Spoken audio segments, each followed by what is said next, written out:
Projeto CEPEL 35 anos, entrevista com o Dr. José Antônio Muniz Lopes, 31 de julho de 2009, Rio de Janeiro.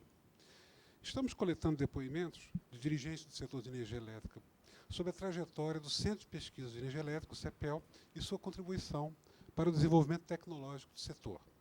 Para começar, gostaríamos que o senhor comentasse, em termos gerais, as perspectivas de expansão dos sistemas elétricos do país no início da década de 70 e os desafios tecnológicos que justificaram a criação do CEPEL. Muito bem. No início da década de 70, o setor elétrico brasileiro era o setor mais organizado. Nós tínhamos planejamento, trabalhávamos já com planejamento de médio prazo. Não tínhamos ainda o planejamento de longo prazo, tipo os 25, 20 anos, 25 anos, que nasceu com o plano 2010, elaborado na década de 80. Mas nós já trabalhávamos tínhamos a consciência de que as fontes primárias futuras para a transformação de energia elétrica nem sempre estavam próximos das regiões que estavam se desenvolvendo mais no país. Isso exigiria, então, a médio prazo, o estabelecimento de sistema de transmissão de longa distância, com pouca experiência no mundo. Não é? Precisaríamos trabalhar com tensões mais elevadas, distâncias grandes e tensões elevadas, o que, evidentemente, nós não tínhamos indústria no Brasil, nós não tínhamos software, não tínhamos inteligência para isso. Então, era preciso criar núcleos de disseminação, de imersão, para absorver essas tecnologias, enfrentar o desafio de sair do 230 para o 500 kV, sair da corrente alternada para a corrente contínua, para o sistema de Itaipu. Então, esses foram desafios que não se resolveria, não seriam resolvidos tão facilmente a nível de empresas isoladas ou que tivessem outras atribuições, além de buscar soluções. A criação do CEPEL possibilitou você alocar no mesmo local técnicos voltados para aquela atividade, de pesquisar, de aprofundar, de procurar ver o que está se fazendo no mundo e como rebater isso no âmbito no país. E nesse sentido, o CEPEL foi muito importante. Nós tivemos um núcleo de articulação com a indústria, que foi a época em que nós tínhamos uma decisão política da época de que deveríamos insistir e brigar para que o máximo de equipamento fosse produzido no Brasil. E aí, equipamentos sofisticados que precisavam, além da peça física, ter a inteligência por detrás.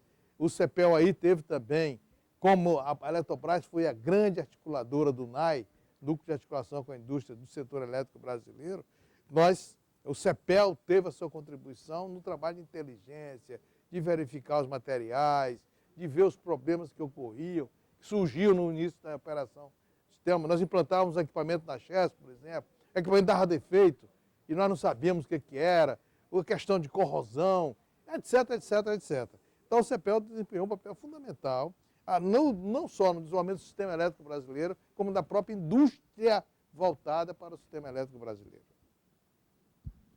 Entre 1973 e 1985, o senhor desempenhou funções de crescente importância na Companhia Hidrelétrica de São Francisco, a Chesf, nas áreas de engenharia e construção da Chesf. Poderia comentar eventuais contatos e colaboração do CEPEL para o desenvolvimento de projetos da Chesf nesse período? Pois não só na área de engenharia e de construção, mas também na área de suprimento, onde eu tive a felicidade de ser o mais novo chefe do departamento da Chesf, em termos de idade, quando assumiu o antigo e querido departamento, que a gente brincava lá, pelo meu sotaque misturado de nordestino e maranhense, o DAT, né? A turma ficava brincando comigo, que chamava o DAT, né? Departamento de Aprovisionamento e Transporte, onde eu tinha a área de inspeção técnica, tinha a área de materiais, e teve um grande contato aí. Mas também, no que diz respeito à engenharia e construção, nós tivemos desafios imensos na Chesf. A evolução do 230 clássico, No primeiro momento, a tendência foi evoluir para 440, com até estrutura de concreto, braços pivotados, etc, etc, etc. Mas vimos que aquele não era o melhor caminho, num certo momento abandonamos aquilo e partimos para o 500 kV.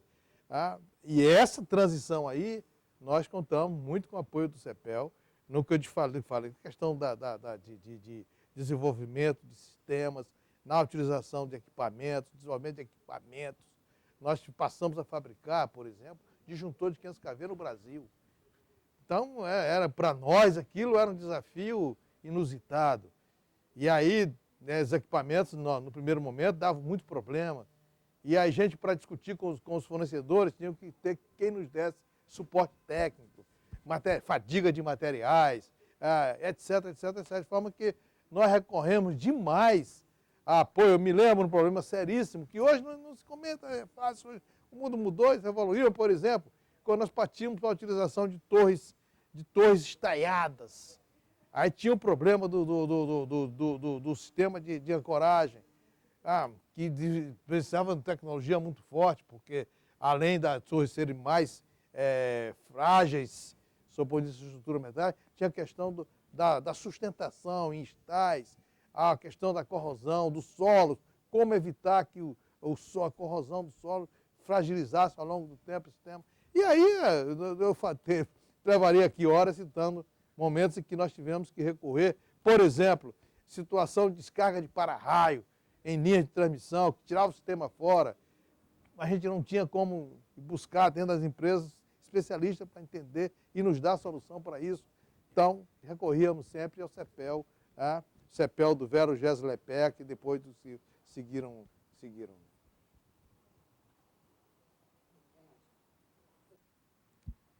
Ok, e aí, veja, dentro da questão de corrosão, eu me relembro bem na interligação Norte-Nordeste, depois nas linhas suprindo Pedutra São Luís, que nós tivemos muita dificuldade com essa questão da própria sustentação dos estais, da fundação. Né?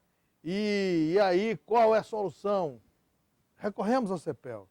E foi no âmbito dessa interação CHESF-CEPEL que surgiu a orientação para a aplicação do solo cimento, que era uma mistura que poderia ser trabalhado os elementos químicos para possibilitar maior garantia à fundação e também maior longevidade à instalação com a redução dos impactos de corrosão sobre os estais que eram fixados nas fundações. O CEPEL desempenhou um papel importante na especificação e projetos de sistemas de transmissão de grande porte no Brasil, realizando a partir de 1980 diversos ensaios e testes anteriormente só executáveis no exterior. Poderia comentar algo a respeito, tendo como referência sua participação na implantação da interligação Norte-Nordeste e do sistema de transmissão de 500 kV da CHESF? Esse sistema, a interligação Norte-Nordeste, que saiu da imaginação do sanfoneiro nordestino, Caba Danado, que foi Luiz Gonzaga, que disse que num determinado forró dele lá, Baião, ele colocava que se ligasse os fios, o São Francisco iluminaria até Belém, não é? E num momento de crise do mundo, logo depois das duas grandes crises do petróleo, não é? De 73, 79, então no início da década nesse período aí, o Brasil teve a dívida praticamente do Brasil, dívida externa foi consolidada aí, foi 60 bilhões de dólares só decorrente da crise do petróleo. Né? Então houve uma mobilização grande no sentido de um lado, reduzir o gasto com combustível e, por outro lado, também melhorar a capacidade de atendimento de localidades que poderiam se desenvolver e não se desenvolviam porque não tinha energia elétrica, a exemplo de Imperatriz, no Maranhão, e Belém, no Pará. E aí já havia decisão, já estava em início de operação na construção da usina de Tucuruí. Mas ia demorar muito, porque era na Amazônia. Não é hoje como... É assim, imaginar no centro do estado do Amazonas, você construir uma usina hidrelétrica, do tamanho de Tucuruí. Isso era o potencial da época.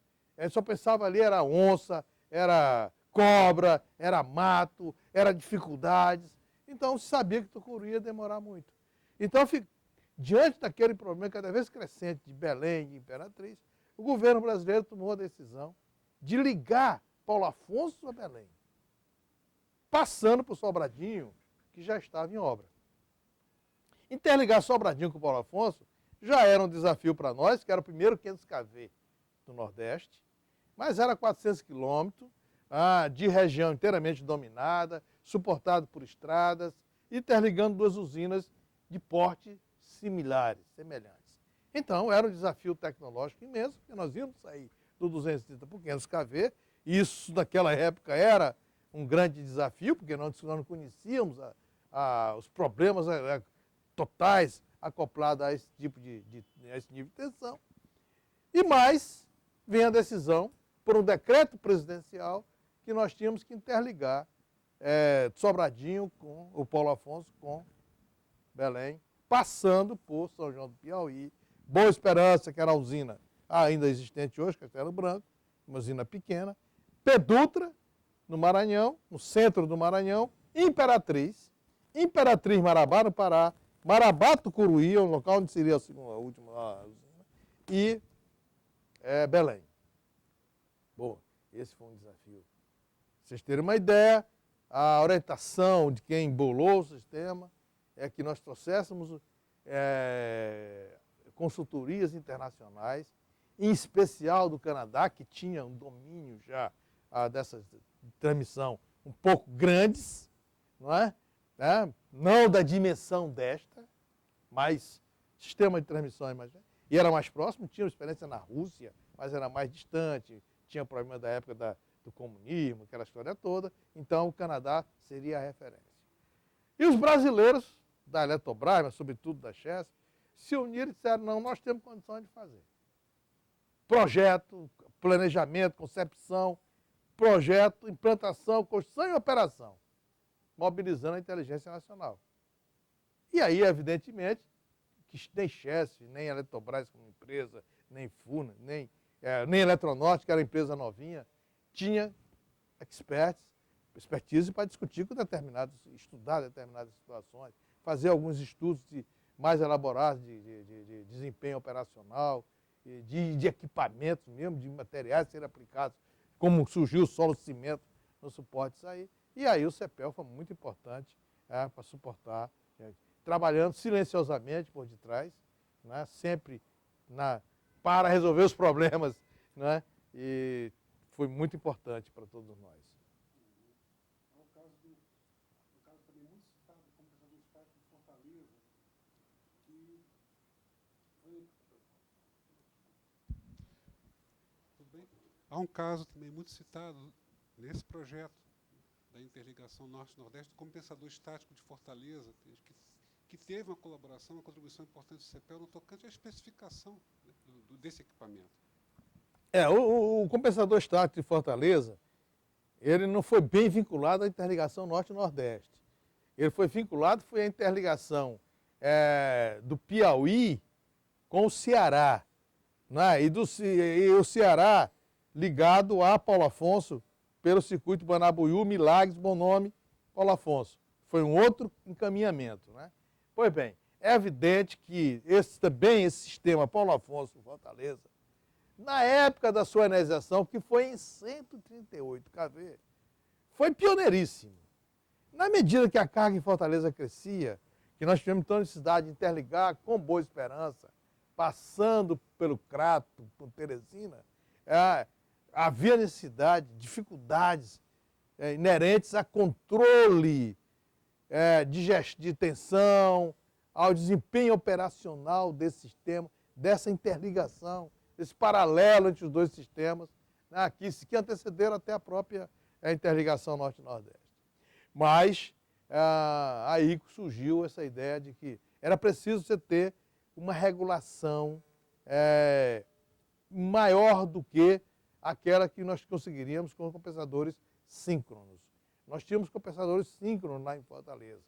Tá? Mas para que atendesse ao nível de exigência de determinadas situações, era preciso buscar outro tipo de compensação. E aí surgiu, no mundo, como as minhas experiências, né, de uma conjugação de reator com capacitores comandado por tiristores. Né? Em síntese, era isso o compensador de Stark. Olha, esse compensador deu muito trabalho. Né? Deu muito trabalho, no sentido da própria concepção, da própria engenharia, dos próprios sistemas para comandar, porque hora tinha que tirar banco capacitores, hora tinha que jogar reator, tinha que variar a reatância, a impedância conjunta do sistema.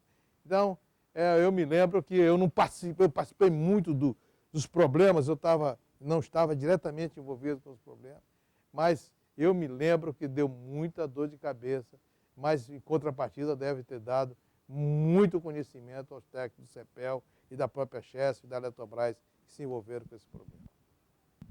O senhor trabalhou na Eletronorte de 1985 a 90, na sua primeira fase, tendo exercido o cargo de diretor de Planejamento e Engenharia da empresa entre janeiro de 89 e setembro de 90.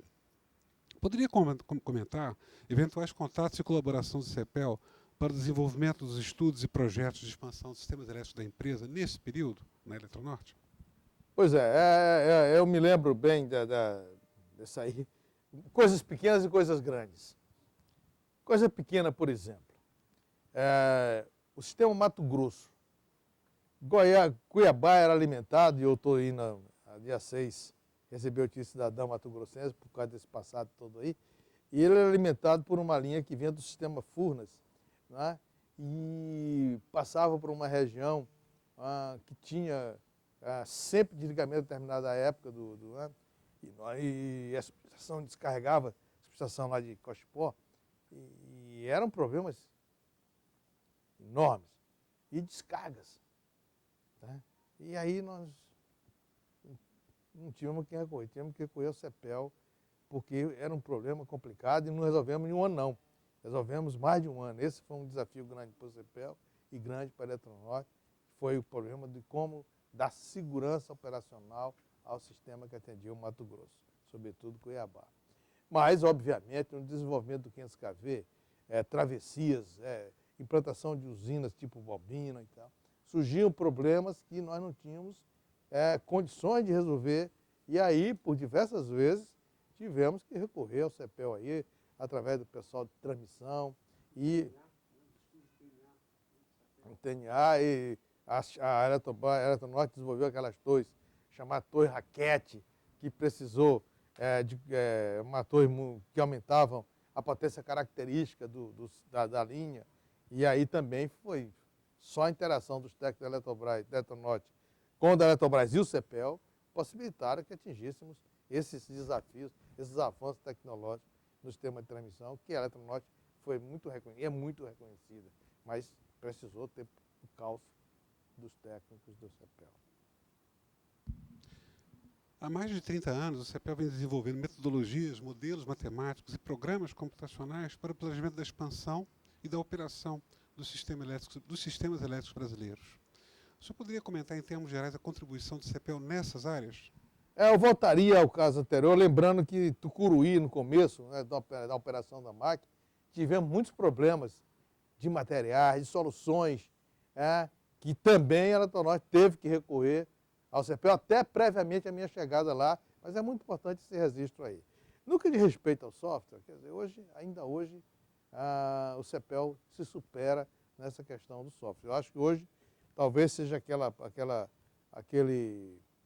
parte de ação do CEPEL que está assim, mais em evidência, pelo menos eu estou observando agora que voltei para a Eletrobras, a recente licitação que o CEPEL ganhou para suportar o ONS, para modernizar os sistemas. Quer dizer, eu vou dar uma palestra na próxima semana para o ministro de Defesa dos Estados Unidos e eu vou mostrar para ele exatamente o que é o sistema interligado brasileiro, né? Te ver falar que parece os americanos pensam em integrar seu sistema mais, que são sistemas isolados, integrar, e eu vou aproveitar essa semana, fazer um merchandising e mostrar que o Brasil tem um sistema de transmissão interligado, né, inédito, né, um sistema todo opera perfeitamente.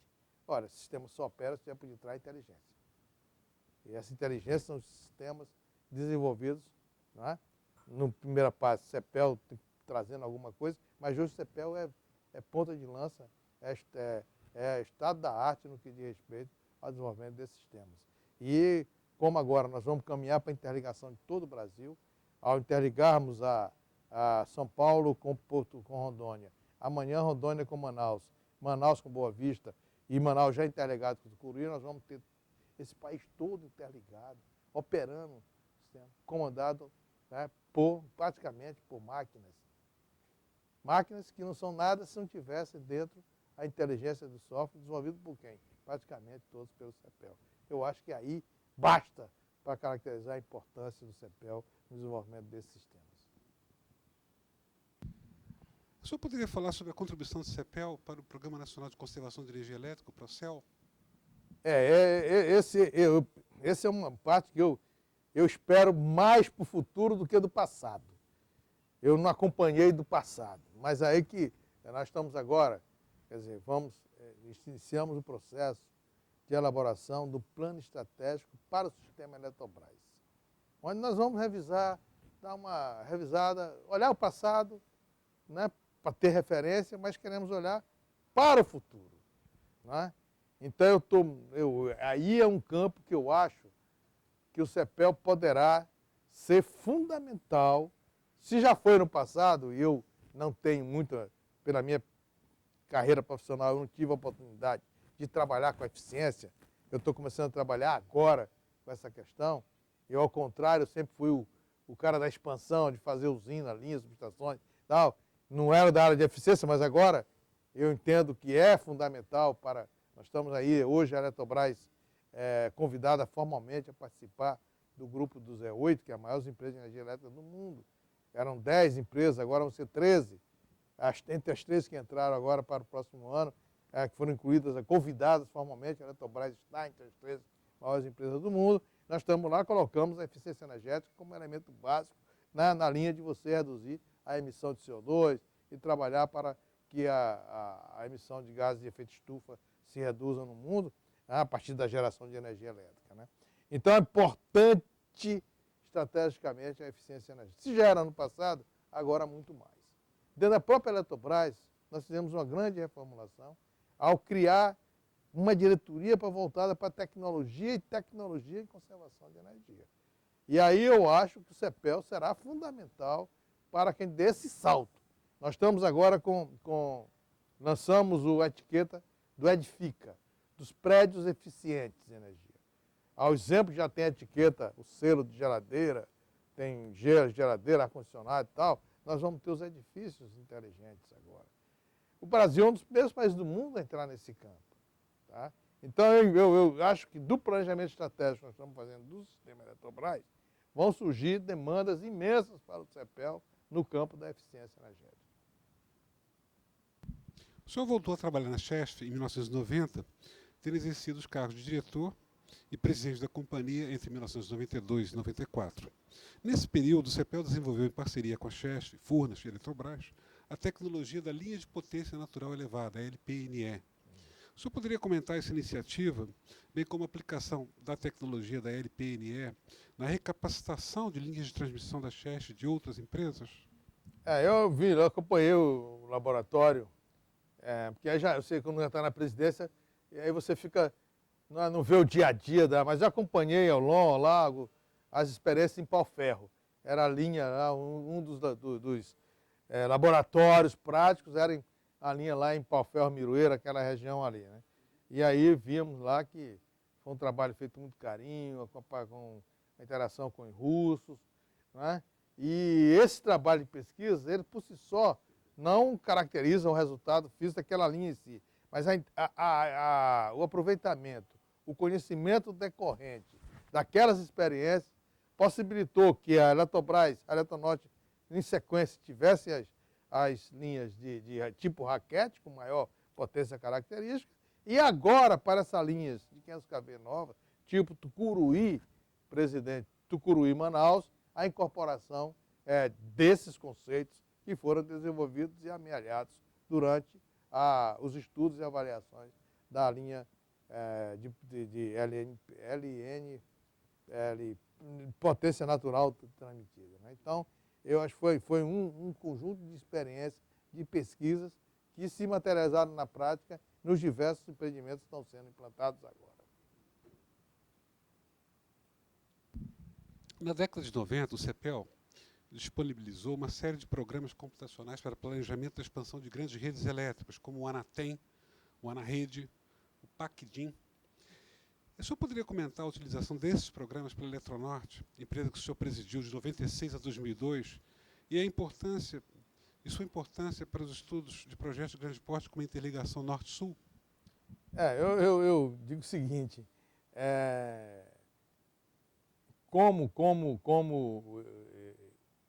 quando se chega nos carros, você quer chegar lá na hora, bater a chave e funcionar bem.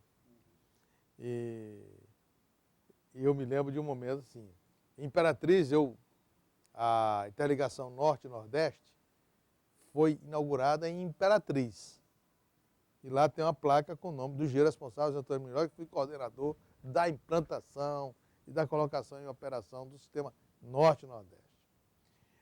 Tive a felicidade de, como presidente e lá a operação foi assim, a gente apertou o botão, tocou, o sistema entrou lá na Norte-Nordeste.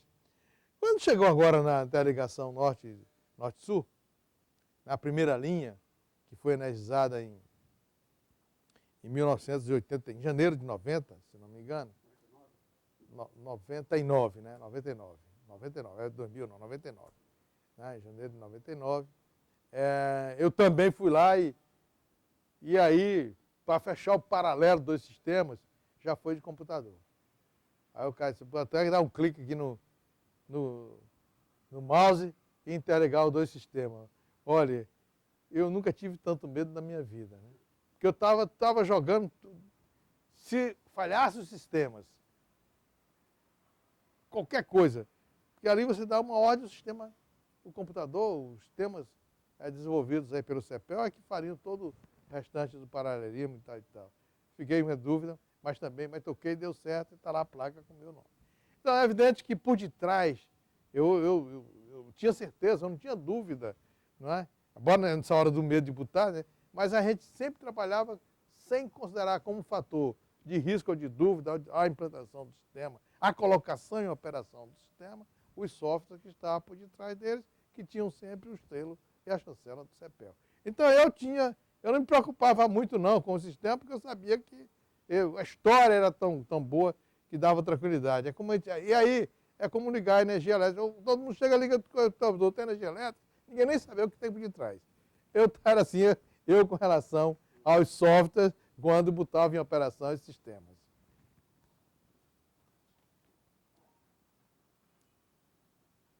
Ainda nessa linha, né, mas aí na parte de supervisão e controle de operação, o CEPEL desenvolveu o Sistema Aberto de Gerenciamento de Energia, o SAGE. A senhora se referiu há pouco a um contrato importante, né, com a INES. E o SAGE foi implantado em centros de operação, usinas, subestações de diversas empresas, inclusive a Eletronorte. O senhor poderia comentar a importância desse sistema para a melhoria da eficiência, da confiabilidade dos sistemas elétricos do país?